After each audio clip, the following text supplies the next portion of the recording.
안녕하십니까. 법무법인 김앤배 김봉준 변호사입니다. 건물을 소유하고 계시거나 주택 오너들에게 가장 대하기 어려운 곳이 바로 빌딩국입니다. 수리, 또 공사와 각종 퍼밋 발급 등 참 많은 사안들이 빌딩국과 연결되어 있는데요.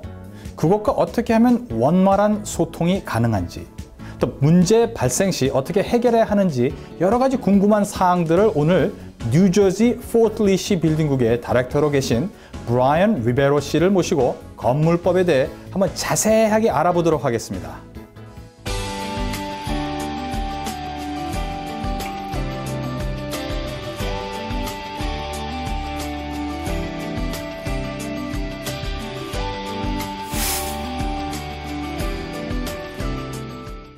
If the general contractor does not perform his duties and disappears or does poorly, what will be the remedy for completing the project or resolving the issue? Sure. Sometimes contractors leave because they've taken advantage of people. They've taken a large sum of money and don't finish the work. And sometimes there's disputes between the owners and the contractors that the owner and the contractor no longer want to work together. If they no longer want to work together, the owner of the property just needs to write us a letter stating that they no longer are using that contractor and are using another contractor to finish the work.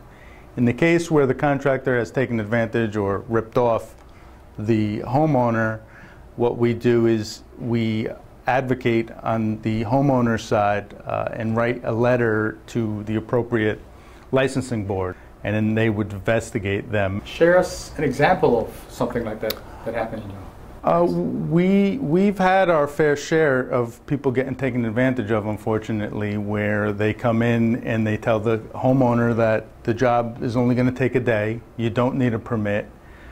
They take a large sum of money, thousands of dollars, to do a chimney liner, which are notorious, unfortunately, people. They do the chimney liner with no permits, no inspections, and then what happens is you get like a carbon monoxide alarm, which means that furnace is now leaking the gas that should be going to the outside into your home. The fire department goes, they notify us that this work has been done, and then we follow up. But unfortunately, in that case, those guys do that type of work, charge $3,000 and leave, at which point we need to step in, we get the information, get in touch with them, and we would issue them summonses to either try and get some remediation or get the job done correctly, or penalize them so that hopefully in the future this doesn't happen to other people. Now, it's very noteworthy with respect to the illegal dwelling. Now, how does illegal dwelling units get discovered, and what do you do when you discover such violations? If it's an illegal boarding house or an illegal dwelling unit, we go do an inspection, and if we find it is illegal, then we would vacate the space, which means take the people out. If the owner of the home didn't respond to our phone calls, the people we take out, we put in a hotel on the owner's expense, and then we fine the owner, and those fines are upwards of $1,500 a day for that illegal occupancy. So if we don't hear anything from the owner, we bring them into court, and in that instance, the owner of that illegal property can go to jail for up to 90 days. How do you find these illegal boarding houses? We would and sometimes do go out to houses either in the evening or in the morning to see how many people either come out or go in, depending on the time of day.